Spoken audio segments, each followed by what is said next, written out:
Welcome to the Slop Temple. We pray this video helps. You start by finding the source. Fish eyes are caused by silicone or oils repelling paint. Clean the panel with 91% alcohol or lacquer thinner, wiping in one direction and changing cloths often. Once done, use a grease remover or dedicated silicone eliminator on affected spots, then rinse and dry. Make sure to work in 50 degrees F to 80 degrees F and under low humidity to prevent recontamination. Now that the surface is clean and isolated, you're ready for targeted repair steps. You continue by sanding the fisheye craters with 320 to 400 grit to remove loose film and feather the edges so new paint bonds evenly.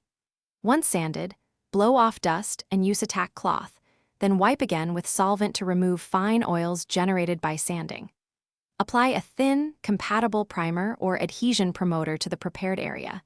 This fills low spots and creates a uniform surface. Make sure each coat flashes completely before the next, so solvents don't trap contaminants.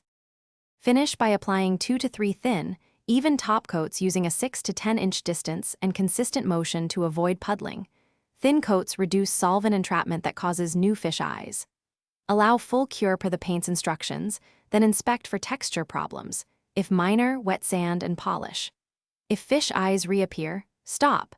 You must strip back to bare substrate or primer, repeat thorough contamination removal, and reapply primer before recoating. That troubleshooting loop prevents repeat failures and ensures a smooth finish.